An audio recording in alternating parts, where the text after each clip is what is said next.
Lah saniki kula tak takon karo sampean. Sampean entuk wangsit saka sapa? Saka dewa. Dewa iki cetha jenenge sapa? Bathara sapa? Wah, nek bab kuwi aku ora ngerti. Kuwi mung swara tok. Wah iso uga ku mung swara tip. Utawa wong jajal sound system. Aja kepenak kowe watoni wara. Kowe tapa merem to? Merem. Kowe le tapa ora ndelokke sapa-sapa to? Ora. Lah, kuwi kowe le tapa nang ndi? Ning Sanggar Pamelengan. Sanggar Pamelengan iki kiwa tengene ning omah ora? Ana. Lah aku mesti wong nyetel sound system. Udu swara dewa. Lah kok dadi kowe ngawur arep boyong karo Semar Gagabranganamaya.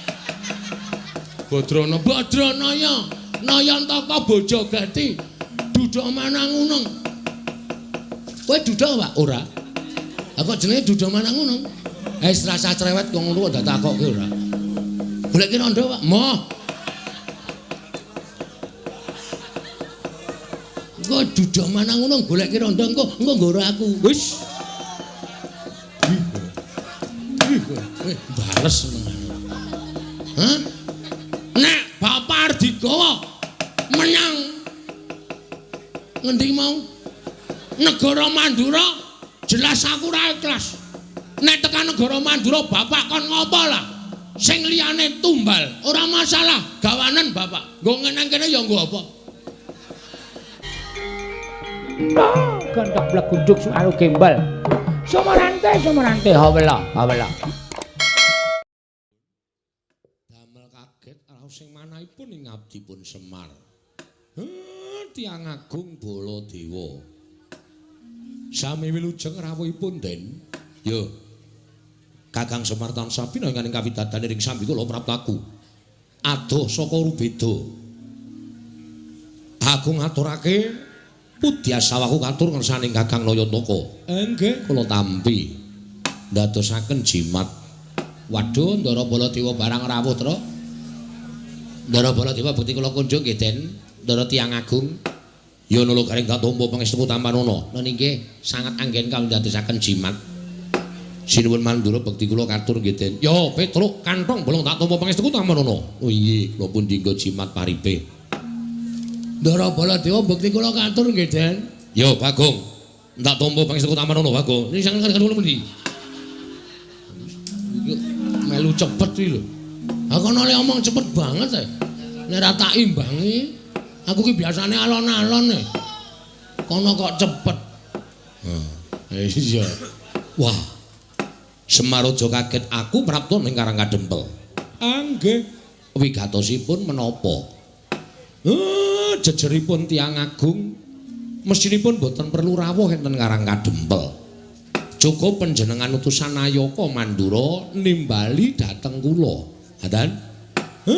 Supados sak mangke kula saged sowan ning kok dadak kraya-raya rawuh teng Karang Kadempel. Wigatosipun napa? Kakang Semar. Sawangen Baladewa Kakang Semar dina samengko iki nganti persasat kaya wis ora duwe pangarep-arep urip. Ngerti lamun wis ana 3 sasi iki negara Mandura ketaman pegebluk. Akeh para kawula ingkang esuk lara sore ketiwasan, sore lara esuk tekaning pati. Mongko madal saring usada.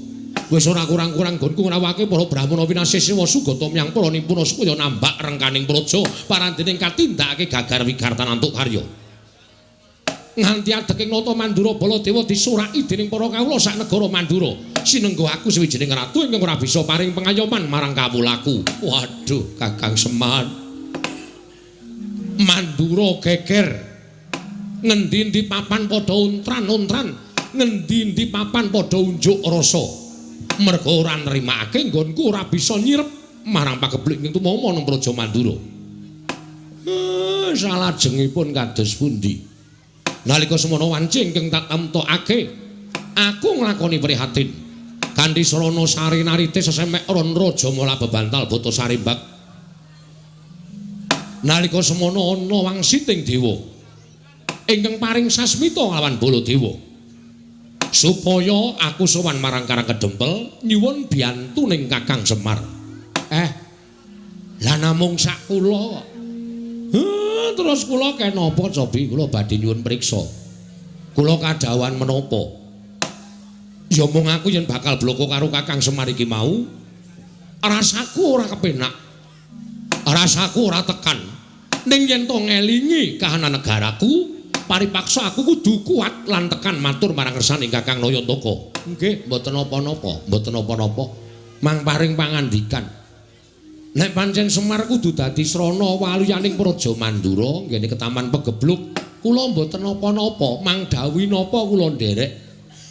Sampun malih to kadhawuhan minggah gunung.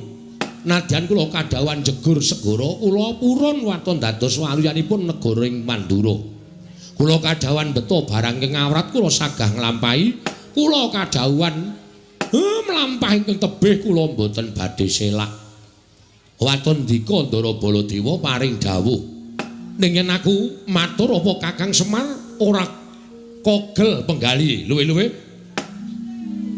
Penggalihmu ora pingget mergo atur ing Baladewa. Den, kula niki nek upama ngrasake pinggete ngati, wis tatas runtang-ranting ati kula. Kula niku momong para Pandhawa ora pisan ora pindho digawe gela, kula ya ora apa-apa. Momong Ndara Janaka ora pisan ora pindho digawe kagol ati kula ya ora pingget, ati kula ya ora serik.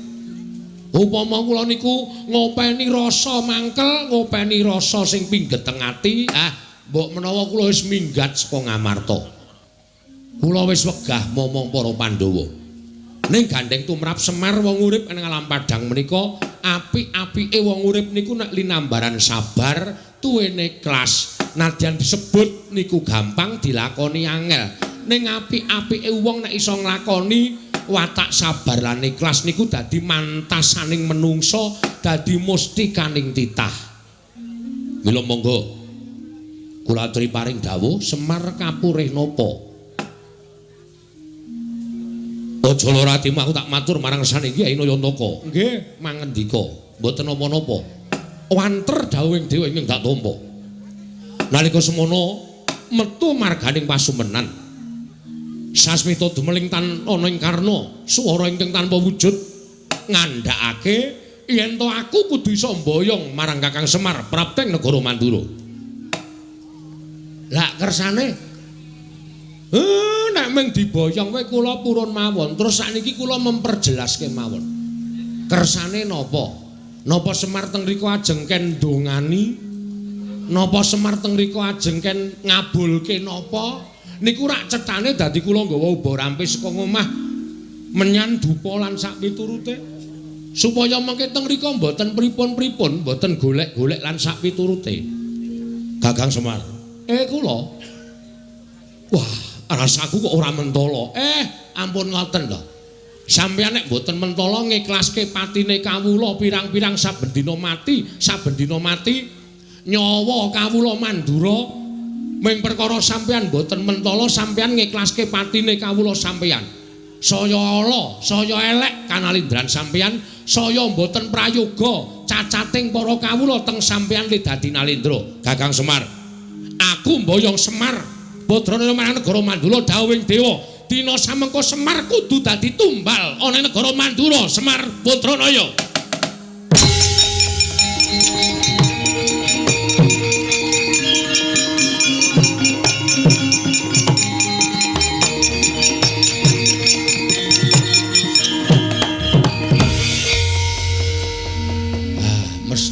Mesti lho. Kowe arep ngopo, Bagong? Kowe arep ngopo? Sik, Pak, meneng wae. Ora usah omong kowe. Iki nek ora sing nanggapi aku ora gayeng iki, Pak. Kowe sinuwun Mandura, wis ngerti. Aku wis apal. Iki ya bendaraku, ya pepundhenku. Kok cetha banget omongane. Semar, kowe atago ning Mandura arep tanggo tambal. Gosok kupinge. Apa Gong tambal? Tumbal. Hah? Tumbal. Tumbal apa tambal? Tumbal. Tumbal apa tambul? Tumbal. Tumbal? Saya nesu aku. Penyakit. Gugu karepe dhewe. Nek ora digenahke Petra iki mau aku basa apik-apik karo sampean. Ning bareng digenahi karo Panakawan sing jenenge Petro, kakangku. Nek Semar arep digawe ning negara Mandura nggo tumbal, weh lah. Kewanen kowe ling ngucap. Aku jane ora mentolo, Bagong. Ning piye meneh, negara Mandura mbutuhake Semar. Semar ki menungsae, udu sapi. Semar ki menungsa. Bapak Semar ki menungsa tur dadi pengarepe Pedukuhan Karang Kajembel. Nah saniki kula tak takon karo sampean. Sampean entuk wangsit saka sapa? Saka dewa. Dewa ki cetha jenenge sapa? Bathara sapa? Wah, nek bab kuwi aku ora ngerti. Kuwi mung swara tok. Wah iso uga kuwi mung swara tip. Utawa wong jajal sound system. Aja kepenak kowe watoni wara. Kowe tapa merem to? Merem. Kowe le tapa ora ndelokke sapa-sapa to? Ora. Lah, kuwi kowe le tapa nang ndi? Ning Sanggar Pamelengan. Sanggar Pamelengan iki kiwa tengene ning omah ora? Ana. Lah aku mesti wong nyetel sound system. Udu swara dewa. Lah kok dadi kowe ngawur arep boyong karo Semar Gagabranganamaya. Badranaya. Nayantaka Bojogati. Duduk Manangunung. Kowe duduk, Pak? Ora. Lah kok jenenge duduk Manangunung? Wis rasa cerewet kok ngono kok dak takokke ora. Goleki rondo, Pak. Moh. Engko duduk Manangunung goleki rondo engko nggoro aku. Wis. Bales Hah? Nek Bapak Ardigawa menyang ngendi mau? Negara Mandura jelas aku ora ikhlas. Nek tekan negara Mandura Bapak kon ngopo lah? Sing liyane tumbal, ora masalah, gawanen Bapak. Nggo ngeneng kene ya nggo apa? Nek Bapak terus digone negara Mandura kok arep dienggo tumbal, berarti kan mung dipateni. Monggo dienggo tumbal ki tegese dipateni, ateges aku ora weruh Bapak meneh. Aku kelangan Bapak. Hah? Terus kowe tenang-tenang. Ngilangi nyawane Semar, terus kawulamu tentrem, terus kowe ayem nang kono tanpa memberi sedekah sedikit pun ke. Anda pancen kowe gak nggo tumbal Semar, tukunen kowe. Cejes iki. Meneng wae Pak, nek payu larang keke, Pak. Ora apa-apa, ya. Ya, Tra ya. Petro setuju kok. Ora apa-apa ngono nek nyang-nyangane orang tak keke nggo ora apa mati kowe malah penak lho Pak mangane kowe urip perkasa to Pak. Waduh. Ngidoni Semar. Hah? Aku sing ora trima. Aku ora trima. Lah aku tekan kene kudu boyong Semar. Ora iso. Ora iso boyong Semar. Kena boyong Semar. Waton kowe iso nglangkai batange Bagong. Kowe lah kewanen, Gong. Ndara Baladewa ki duwe pusaka ampul, Gong. Apa? Nenggala Alugara utamake Gunung Jugruk Segara Asat. Kowe duwe pusaka apa? Wah, kowe ora ngerti. Nek men tamake Gunung Jugruk aku duwe to. Saya nek adem-adem ngene iki. Tak tamake Gunung Jugruk kabeh yakin mbok Gunung 10 wis to. Tamani Jugruk kabeh. Tenan aku yakin wis. Jenenge apa Mas? Ora tak duduhi jenenge. Nek ngerti duduhi bentuke ya yo. Ya ya. Leh entuk nanti kok gawan. Oh. Gawan padake iki. Anggere tak cuk ngono mesti grugutuk ngiwonengen.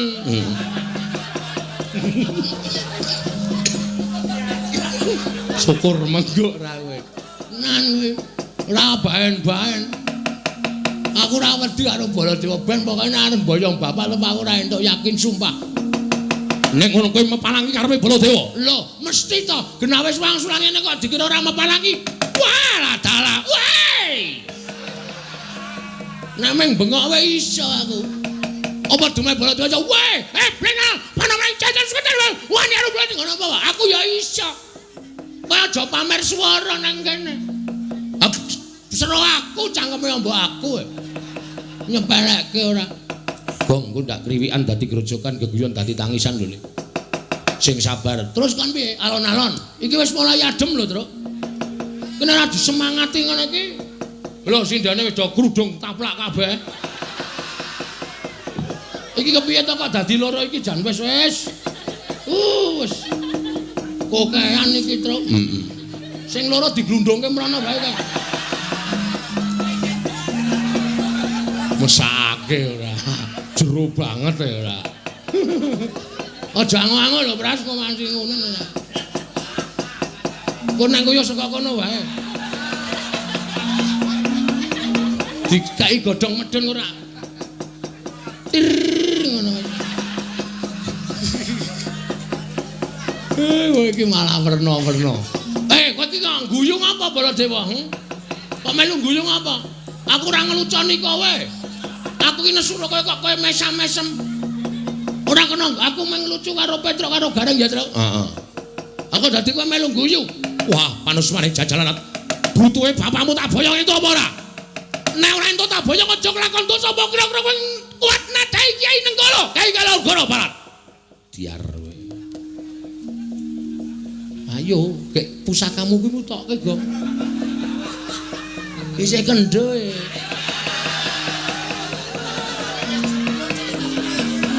Durung tak empake.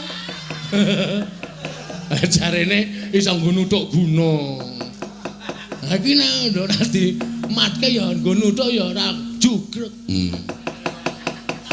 Men kaya wong keplok. Iya.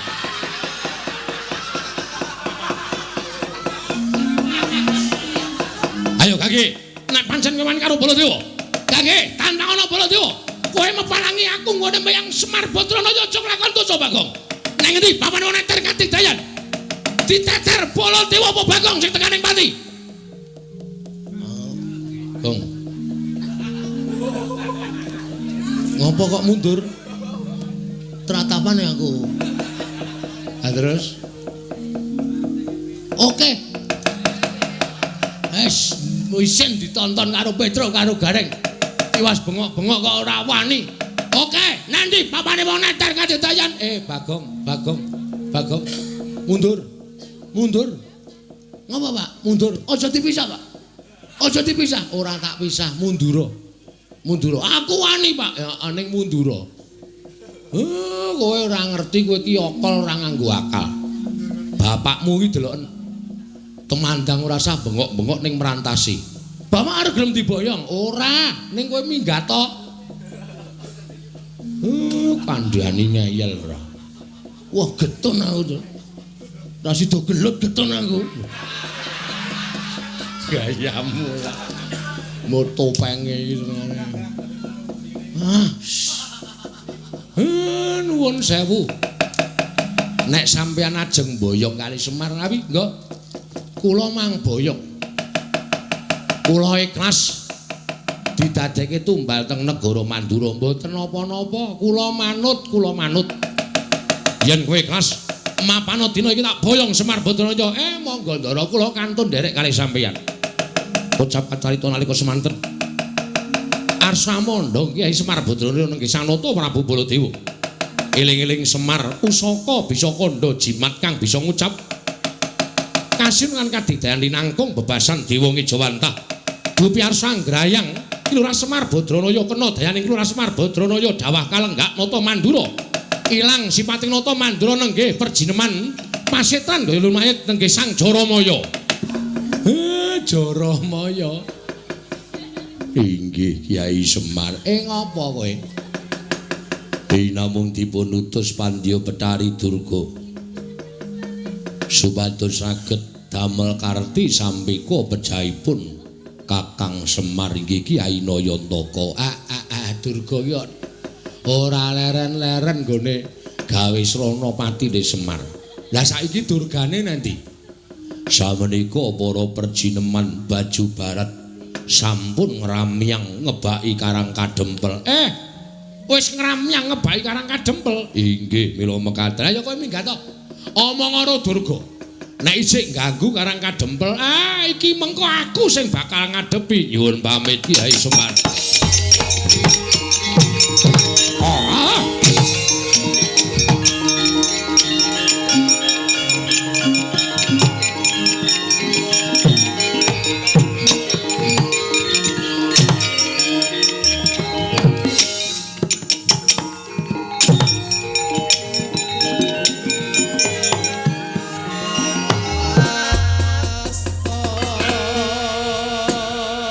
Napa kek?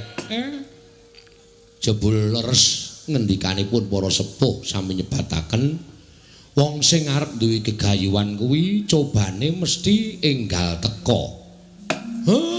Jebul niki wau sinuwun Mandura ketoke blegere nata Mandura bareng kula sebda lah kok wujud Jaramaya matur nek Durga kali sak wadyabalane pun ngramyang teng Karang Kadempel kuwi ladal. Lah terus sampeyan pun sago bantu kula to. Mula perkara wadyabalaning Betari Durga niki kula pasrahke sampeyan kalih anak-anak kula. Kula tak ngrantam sarta kula tak mikir napa sing kula butuhke mengke supaya anak-anak kula sing golek. Oh ngono kek. Nggih. Ya nek pancen kaya ngono aku kari manut. Wis tak rampungane karo Kakang Garukaca, Kakang Antarja. Ning ya aja lali, kakek ya tetep kudu melu ngawat-awati kelawan tandange putra-putra Pandhawa iki kek. Nggih, ampun kuwatir. Kula tansah ngampi-ngampingi kalih sampeyan. Nala Gareng Petruk Bagong, kowe krungu dhewe Karang Kadempel diancam karo balane Betari Durga. Mongko balane Betari Durga kuwi bala sing ora ketok, sing do ngati-ati.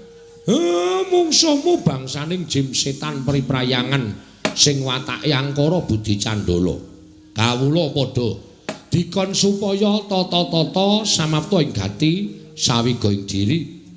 Nala Garengmu benga pedukuhan kabeh lawange kon nginep dhuwure kon menehi janur. Kanthi carana kaya mengkono ora bakal di leboni karo bangsaning Betari Durga. Petruk karo Bagong ngulatana ndaramu nek ana apa-apa matur aku. Oh nggih Pak. Nggih pangestaken dawuh.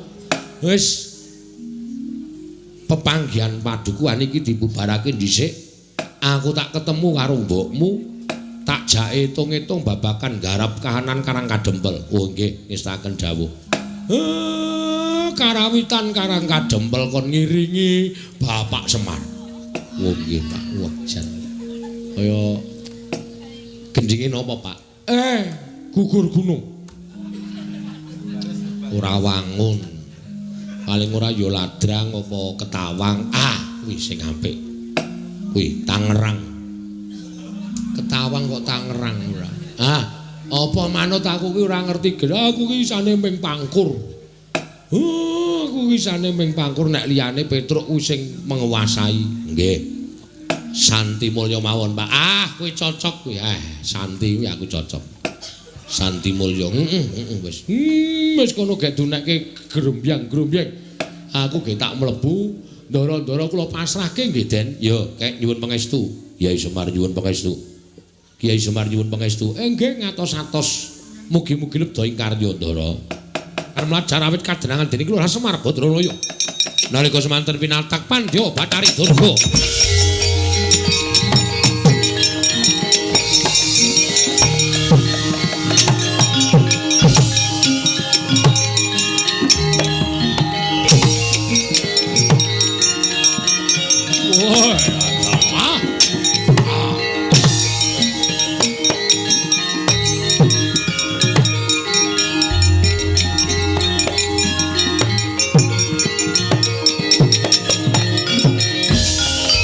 Pandhawa tata gati Wisraya Indriyaksa Sara Maruta Pawana Pana Margana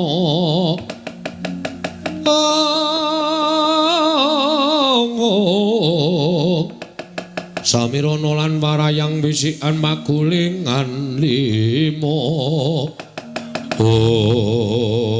Batobat Jaramaya wonten dawuh Pandya Betari. Gurawalan nggonmu mlayu saka ing Karang Kadempel. Para gage matura piye kabur kawusananing nggonmu Sesingnanata Mandura. Ing wigati bisa mboyong lawan Semar Badranaya. Oh, ladal. Panjen Semar menika mboten saged dipun sangga entheng. Ngatanipun nadyan sampun sesinglon nalindring Mandura parandene gagar wikar tenantuk karya. Kula kadenangan dening Kyai Semar nalika kula badhe ngrangsang boyong dhateng Kyai Nayantaka. Kedadak wonten hawa panas singgeng tumama wonten angganipun ingkang putra pun Jaramaya. Wekasan babar sejatining wujud kados Jaramaya kados ingkang putra menika tumuli kadenangan dening Kyai Semar Badranaya. Tobat. Yen ngono wis pon Semar ngerti ento para baju barat wis mapan ana ing Karang Kadempel. Sampun. Jur nyatanipun kula sampun waloka kalian Kyai Semar bilih Kanjeng Pandya Betari Durga sampun beto wadyabala ngramyang wonten ing Karang Kadempel. Tobat. Yen ta pancen kaya mengkono ibarate kaya dene wong nyabrang kali. Wis tekan tengah Jaramaya, maju ya klebus, mundur ya klebus kepareng Paduka. Aku ngebal ketapake para wadyabala berkasaan dandang mangore supaya ngampiak marang Karang Kadempel. Ora ngomongake para jim setan pripayangan nang kabeh para sukma sangsaran bakal tak kepiyakake supaya giri godho kabeh wong Karang Kadempel menika langkung merayogi. Kowe ngetakno wadyabala menungso saka ing dandang mangore supaya ngejak perang Karang Kadempel. Lho niki ngestahaken dawuh Paduka Pandya Betari.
Wadyabala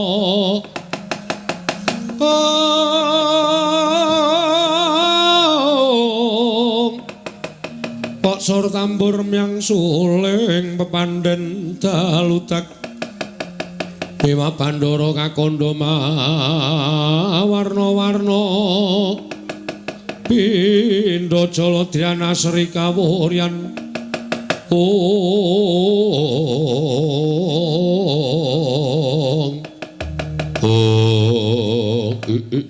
Ladala Ibu wonten menapa ngawi sangganing para berkasaan kula nyadong dawuh Kanjeng Ibu kula nyadong dawuh Kanjeng Ibu kula nyadong dawuh Kanjeng Ibu kula nyadong dawuh Ibu kula nyadong dawuh Kanjeng Ibu kula nyadong dawuh wonten menapa ngawi sangganing para jim setan priprayangan wadyabala dandang mangore. Kula wonten dawuh. Ora sandadak wedi Kang lan dina samengko gandeng wis katenangan Jaramaya ngrenak utus supaya mboyong marang Semar Badranaya.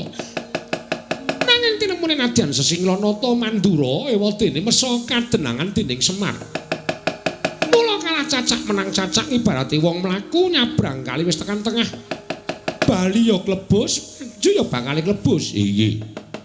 Kowe padha mapana ning Karang Kadempel. Susupana jiwaning wong Karang Kadempel. Supaya aja manut marang Semar Badranaya yen perlu waliken paningalik. Wong apik gawe nenala. Wong sing wis ala jlumprungna nang juranging kasangsaran. Lha inggih ngestaken dawuh. Lah ingaten para wadya kula dipun parangaken bidal mangkata dina iki. Ora sawedi kang leren apa-apa kowe matur Kanjeng Ibu ya. Inggih ngestaken kanca mangkat kanca budal.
Sorry, matane.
Wong Karang Kadempel dibeteng karo anak-anak Pandhawa. Kowe wong Dandang Manguri ya, dasar para nyata satra sisik Antarja. Kowe sapa? Aku Tumenggung Salukat Katut Barat. Tumenggung Salukat Katut Barat. Arep ngopo? Boyong Semar Badranaya. Ayo, sirnakna Antarja mati dening aku.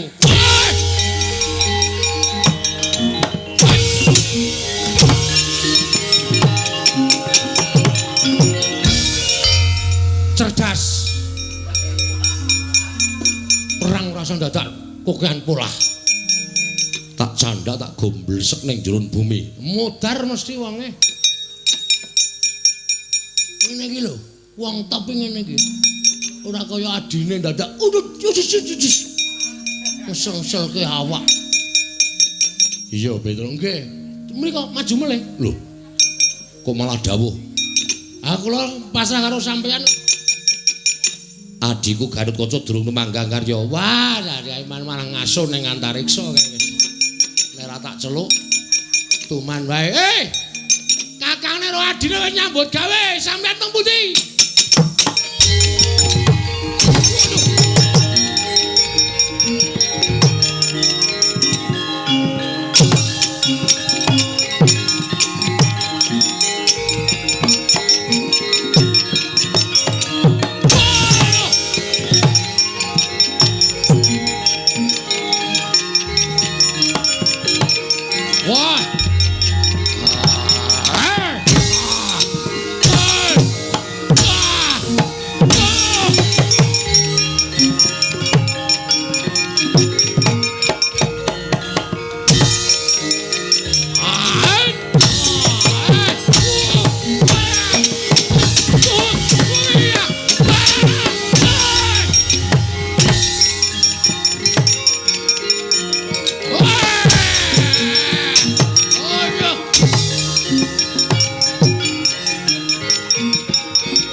Wadyabala menungsa dandang mangure padha nungsang kuyang numbuk bentus. Oh, lah kok padha kalah piye kae? Padha kalah piye kae? Oh, lah kok padha kalah piye kae? Para perjinoman jim setan pribrayangan. Aja nganggo cara sing agal. Nganggo cara sing alus. Jiwane wong-wong kae disusupi men padha gelut dhewe-dhewe kanthi cara mengkono Karang Kadempel bakal geger. Oh iya, ayo Kang tak derekake. Ayo Kang tak derekake. Ayo alon-alon.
Kadempel katone kaya wis padhang.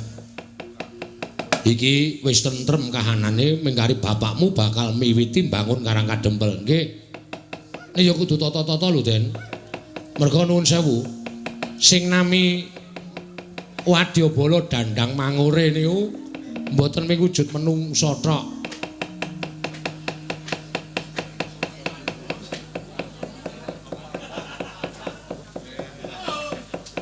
Sing jeneng Wadyabala dandang mangure niku mboten wujud menungsa tok. Ana demit, ana ula, ana kewan. Niku nek mboten prayitna ngati-ati ngrekoso sampean. Mula kudu sing prayitna ngati-ati. Yo. Bener kandhane Petruk Dimas. Yo, mula Kang saka kuwi aja nganggo netra lair tok, Kang, ning netra batin. Mergo aku ngerti Petruk bener apa omongane nek Wadyabala dandang mangure iki dumadi saka pirang-pirang perjineman yana, jim yana, berkasaan yana, setan yana. Mula kudu sing prayitna ngati-ati lho, Kang. Ing tan samar pamoring sukma sunukmaya winah ya ing asepi sumimpen telenging kalbu.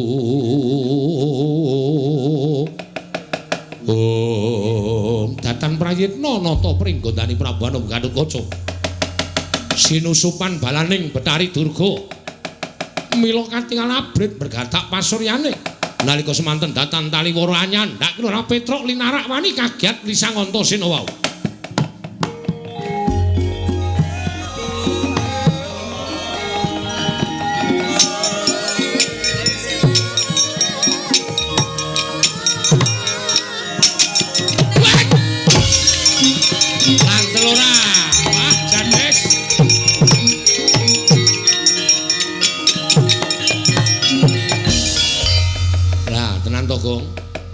Aku ora wis omong to. Wadyabala dandang mangure iki ora mung agal ning alus ya ana. Nyatane Kakang Garukaca ora ana apa-apa kok Petruk dicandak gulune ditekak dilarak kaya ngono kae. Pun nengke mawon men mudhar sisan. Ora kok kok Petruk kok mati. Ben Petruk iki ndek utang aku ora tau nyaur. Men tekak Ndara Garukaca aja. Kae ya Kakang nek nganti eneng apa-apa engko ndrawasi tak kandhani. Ha terus piye-piye? Manut aku. Doyak, Gong. Doyak supaya Petruk aja nganti mengko dipateni karo Kakang Garukaca. Nek nganti dipateni ngrekoso perkarane dadi liya mengko mati dening aku kae.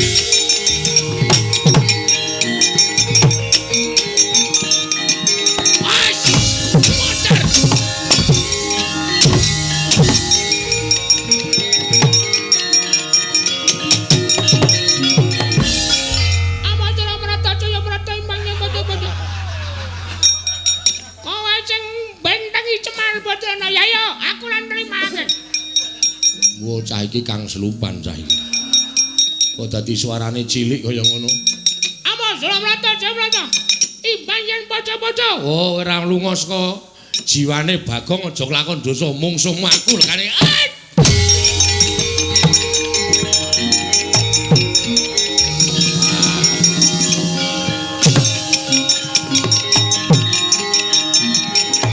Mari kok mari.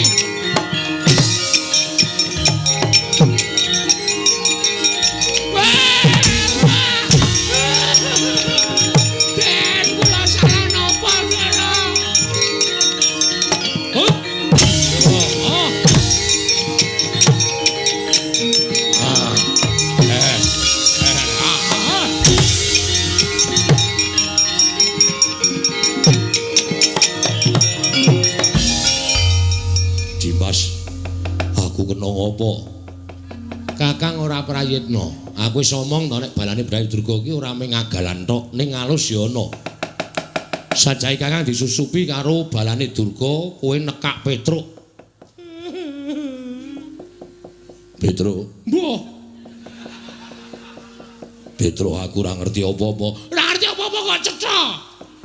Lagi tengok kok cek gulune ditekak dilarak. Kalau mencinge pindah. Aku njaluk ngapura. Wis lho, rasa dadak. Iki Kakang karo kanca mau diangslupi. Lho, sing angslupi sapa? Balane Bathari Durga. Oh, niki pun sadar dereng. Wis. Bagong mau ya hooh. Nggih napa? Heeh. Nek ora tak tulungi Bagong mau ngamuk ora karu-karuan. Mripate abang. Ha iki mati kene. Tajar dasmu lho. Kowe ngapae? Jare Kang Slupan, wis mau ya nyok. Antel sisan. Jarene Kang Slupan kok jarene. Wis mari kok ya, Kang. Wis mari ya. Tak kira nek isih Kang Slupan. Iki mbebayani lho, Truk. Nggih. Kowe mlayu ning omah kono. Terus takon karo bapakmu njaluk donga nggo ngusir demit. Nek nganti engko demit ora do diusir, karang kademel ora tentrem. Saniki? Oh. Nek ana demit mengko diusir nganggo japa mantrane bapakmu. Yo, Gong, yo. Yo.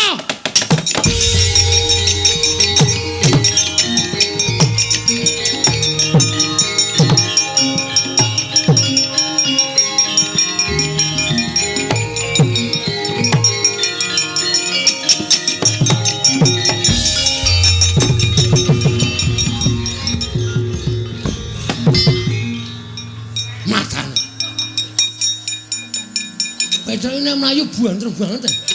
Aku sing nyurung saka mburi kok banter banget. Ana wong tuwa tenguk lincak nganti gegeblak. Nyun ngapura, Pak. Piye Petruk? Ndara Antasena wis iso nyingkirke Wadyabala Dandang Mangure sing wujud menungso. Sing waune kathah sanget musuh Ndarasena diajar kabeh. Wah, bubar mawut. Terus ning niki sing tekan Karang Kadempel ora ming wadya menungso, Pak. Ning Wadyabala jim setan priprayangan. Ndara Garukaca ya Kang Slupan, Bagong ya Kang Slupan. Iki kula diutus kalih Ndara Antasena ken sowan Bapak. Heeh. Ken nyuwun donga ngusir demit, ngusir setan supaya kahanane tentrem. Aku ki nek ngusir demit ming tembunge Teguh Yuwana slamet saka kersaning Gusti. Wis kuwi anggere ana jim setan kowe ndodhok ning ngarepe terus kowe muni Teguh Yuwana slamet saka kersaning Gusti. Wis ana mangkat Teguh Yuwana slamet saka kersaning Gusti. Ya Gong yo. Yo, sik aku ngapalke sik. Ya. Teguh Yuwana slamet saka kersaning Gusti. Teguh Yuwana slamet saka kersaning Gusti. Ayo Gong, ayo. Teguh. Aduh. Truk. Rene ngene sing piye to?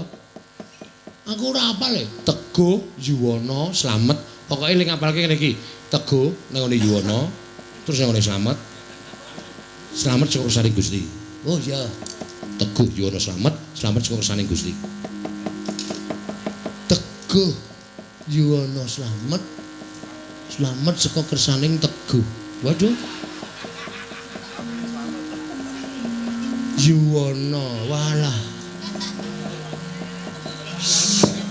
Teguh Yuwana ning gone Slamet. Slamet ngampiri Yuwana. Angel tenan iki. Slamet ngampiri Yuwana ngejak Prasti. Angel tenan iki. Pokoke dhewe kudu gareng meneh ndi gareng. Gareng rasa dijak kok ndak ngisir. Oh iya. Ayo endi wong Karang Kajempel. Ayo udus. Nek tak matke ra kuat atiku. Teguh Yuwana Slamet, Slamet saka kersaning Gusti. Teguh Yuwana Slamet, Slamet saka kersaning Gusti. Teguh Yuwana Slamet, Slamet saka kersaning Gusti. Diar mandi bapake. Ayo Gong aku wis entuk siji. Yuwana. Wah, jan ora bener-bener iki mau. Monggo wis tak incengke lho. Teguh Yuwana Slamet, Slamet saka kersaning Gusti modar. Apa saiki? Alah. Hai.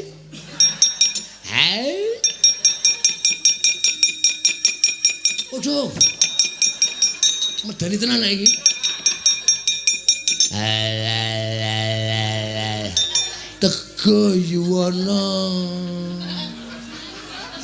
Aduh. Teguh Yuwana Slamet. Slamet utang Teguh.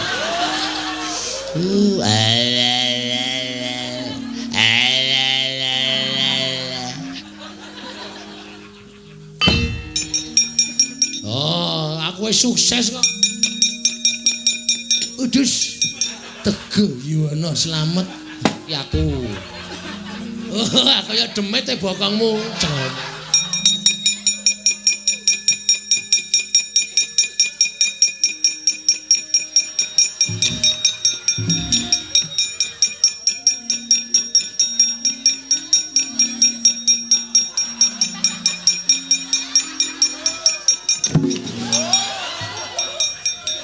Gong gila gong demit gong ora tau medeni iki nggo praktek.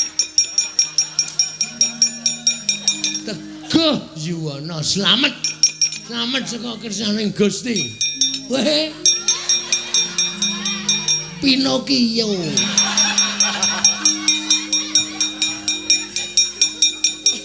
Teguh Yuwana Slamet.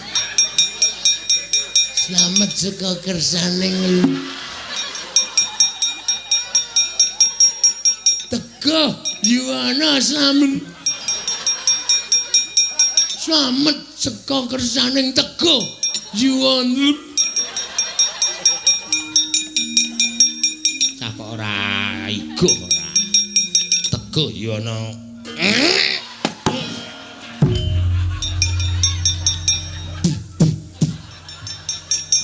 Dian, tak cokot ta, Reng? Heeh. Ketegelen.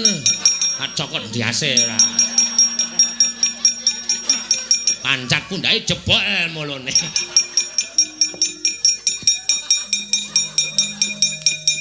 Aku arep njaluk Semar liyane kangenan ning ngapalke aku. Ora njaluk liyane wis.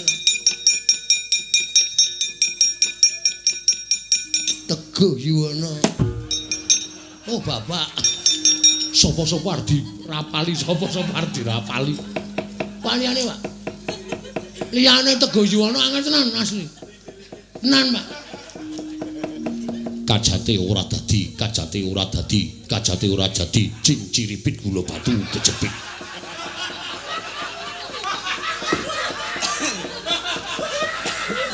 kajate ora dadi, cing ciripit gula batu kejepit. Oke. Nah iki apal aku.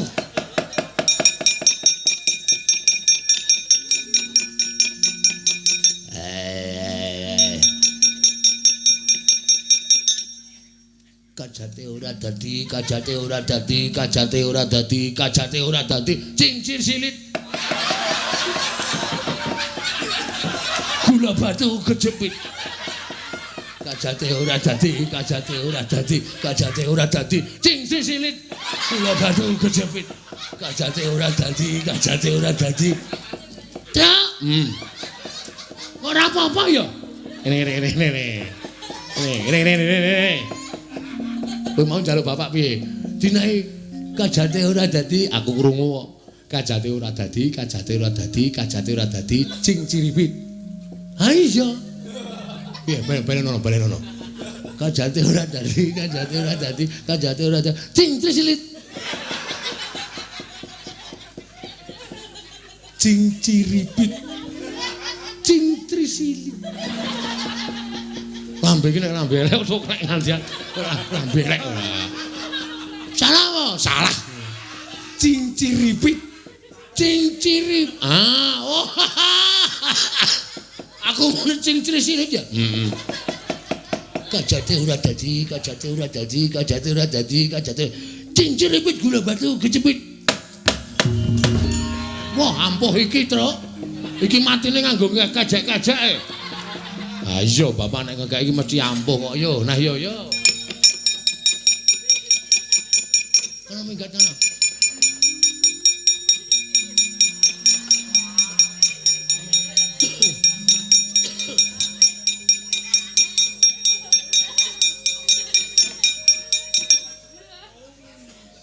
Guyono slamet sekon.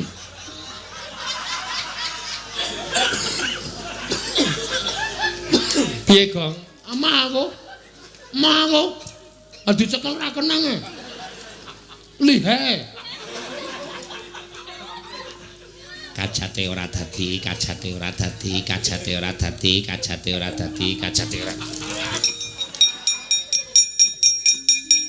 Petro rene ndongane iki tak ajar. Lho. Iki demit e, Kong. Iki apike? Lho, apik. Aja dadi dongani. Semen ngene iki wae. Oh jeneng demit kok. Kuwi iki demit dong medeni kaya ngono kok. Kajate ora dadi. Reng tak sumpel cangkemmu lho, Reng. Kok nek nganti iki ilang, obong mati ku tak ajar. Biar tok apake? Arep tak ngu. Warding ora. Kajate ora dadi. Kajate ora dadi.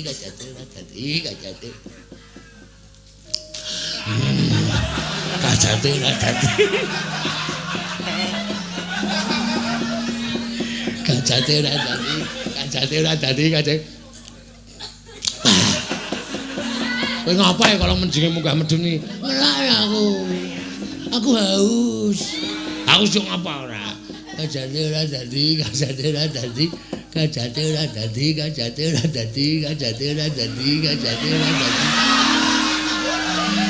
Woi, dan Reng, asline demite udu iki. Andi, nang kono. Ngeri tenan ya aku.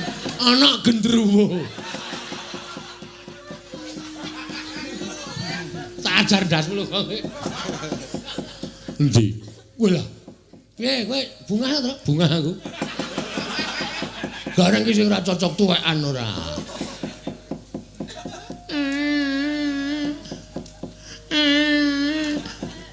Gong, sakit ya Gong.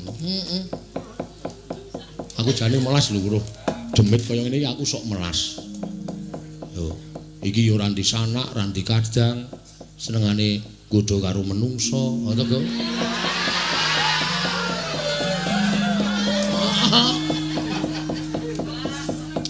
Apa ya kowe mentolo?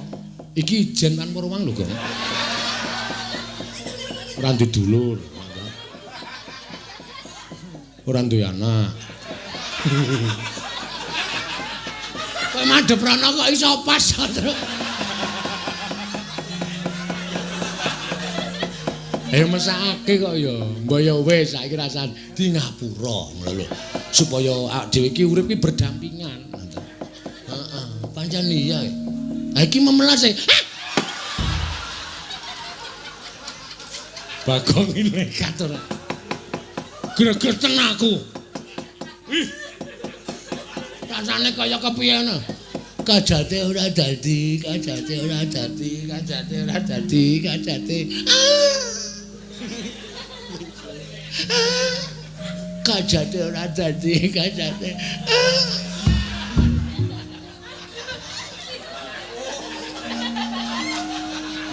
Aduh. Ngapa, Gong? Dan, balane betahe Durga ana sing nggawa mriyem, Bro. Siap menembakkan. Ngeri tenan. Waduh. Ayo ora krasa tetep empuk.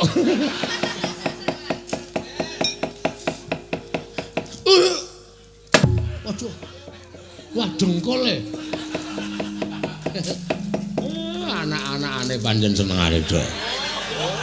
Kon kresiki demit kok malah udus. Imam iman lahir batin suci ora bakal kegodha dening apa wae. Semar ki wis tuwa. Semar ki wis menep. Ora bakal. Ora kurang jaman nom-nom aku mbiyen.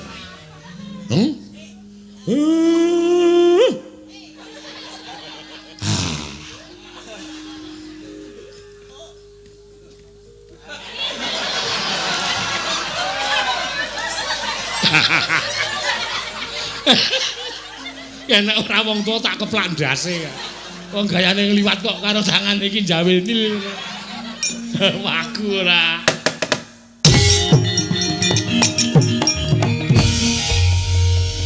Ah, Durga. Kula wonten dawuh, Kyai. Ora. Jansane ngopo to? Kowe iki wis cinadang dadi dewaning panggoda pangrencana. Ya bener kowe iki mesti duwe pakaryan ngganggi goda marang titah. Ingkang wis bener lempeng lakune kudu mbok enggokake. Tur kowe mbawahi sangganing para berkasaan kowe iki duwe wadyabala jim setan. Nek golek pangan ya golek pangan sing pernah, aja kok ganggu gawe karo katentremane menungso sing padha urip ana ing Janaloka. Elinga yen to saperangan wadyabalamu kuwi uripe pancen sih sinian antaraning menungso lan bangsaning jin. Ning aja sok ganggu gawe karo menungso. Wis cinadang dening panguwasaning Gusti, jin setan kuwi duwe pangan dhewe-dhewe, menungso ya duwe pangan dhewe-dhewe. Ora kena suk-sukan rasane. Aja nganti kowe ora arik marang kamardikaning menungso. Namung kepengin madosaken tedha baju barat ingkang dipunarah menyahipun Kyai Semar Badranaya. Lah apa kira-kira kuwi do tedas mangan dagingku apa piye? Apa kira-kira do seger ngombe getihku? Nek kira-kira baju baratmu ki do seger ngombe getihku, wareg mangan dagingku. Aku ikhlas. Ning kosok baline nek do mendem, nek do modar ngombe getih karo mangan dagingku, aja mbok luputke Semar. Ketoke pancen aku kuwi pancen kepenak nek diangkah dadi panganing baju barat. Ning kowe ora ngerti. Malah wong kaya Semar iki sing janjane daginge ora enak, gethihe ora seger tumraping para berkasaan. Golek pangan sing apik-apik, aja ndudul kamurkaning Semar.